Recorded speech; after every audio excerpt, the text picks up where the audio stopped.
Hi. Today's topic concerns impulsive decisions or impulse decisions. I kind of use those terms interchangeably. I think there's some confusion about what exactly is an impulsive decision.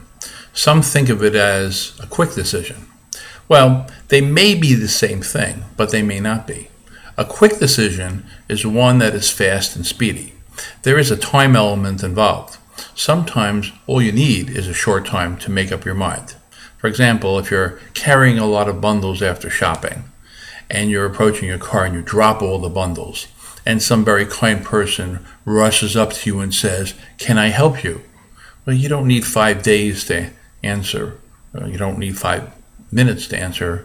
Maybe it takes 1 second, and that would be a quick decision, not an impulsive decision. An impulsive decision is a different concept. It refers to making a decision prematurely without considering everything that is involved. An impulsive decision is the opposite of a well thought out decision. It often has a whim component to it. In terms of time, unlike a quick decision, which by its definition is one that is made in a relatively short period of time, an impulsive decision can be made quickly or not. The impulsive component to it implies rushed, incomplete analysis and thought. As such, the consequences can be very negative. It's not to say that an impulsive decision might not work out well. There's a random component to life where things can turn out very differently subject to the same set of circumstances. Actually, that sounds like a good topic, randomness. Sometimes circumstances dictate a quick and timely decision, and not having enough time to cogitate all the possibilities, an impulsive decision is the best we can come up with. But here's my point. Given whatever the time constraint is, it is always better to think things out fully and completely as possible and not be impulsive. In the long run, your decisions will turn out better for you acting this way. Sometimes you'll have to spend time researching issues and or talking to others before making a sound decision. Quite simply, impulsive decisions as opposed to well thought out decisions will generally be lower quality, which means that more things can go wrong. There is greater risk with impulsive decisions. Now, there are many classes of impulsive decisions, ranging from big and important all the way down to trite. I would like to discuss some of the bigger decisions that we can make where impulsiveness can be very harmful. Start off with work. Now, I think that in general, and that means most of the time, but not all the time, people will thoughtfully pick their careers and jobs. By doing so, there are no guarantees of success. But people will do the analysis for the most part in selecting their jobs. So the situation is good on the front end when you start. But it's into the job that panic and impulsiveness can occur. In the ordinary course of events, often people become dissatisfied with their jobs. It happens a lot. They don't like their boss. They don't like the money. They don't like the colleagues.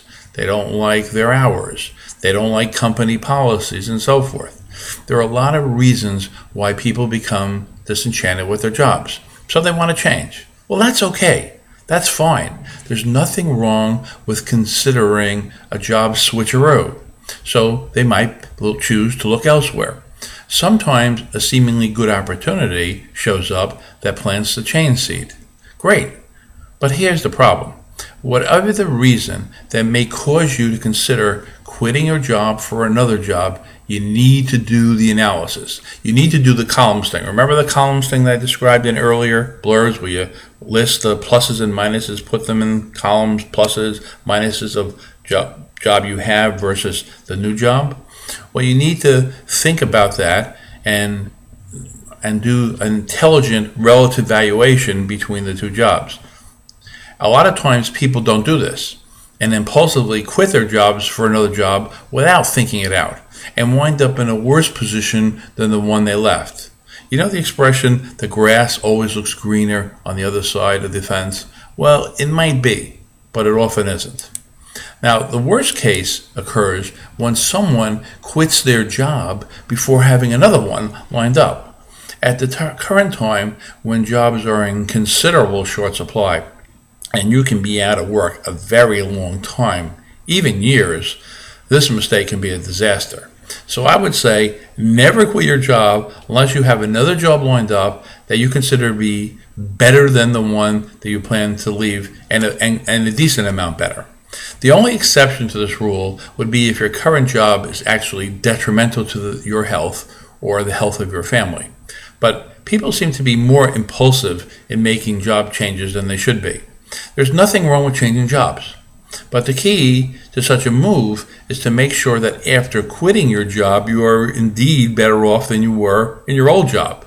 It's unfortunate how often people make impulsive decisions in regards to quitting their jobs. Don't, unless you are materially and or mentally better off. Sometimes you have to live with a suboptimal job for the time being. Would you rather deal with the pain of that job, or would you rather substitute the problem of not knowing how you're going to make the next rent payment, or where the next meal is coming from? How does moving back in with mom and dad sound? Look, if mom and dad will take you back and support you for a time, and that's a better option than staying in a frustrating and mentally debilitating job, then maybe you do that. That's okay. But make sure that you weigh all the consequences carefully and beware of substituting and creating one problem for another. A common tactical mistake of impulsive people. Don't be impulsive. This is a good time to end, but there is a part 2 to this, to where we will discuss 2 other very bad impulsive decisions that people tend to make. One is in regards to choosing a mate, and the other is impulse buying. So stay tuned. Thank you.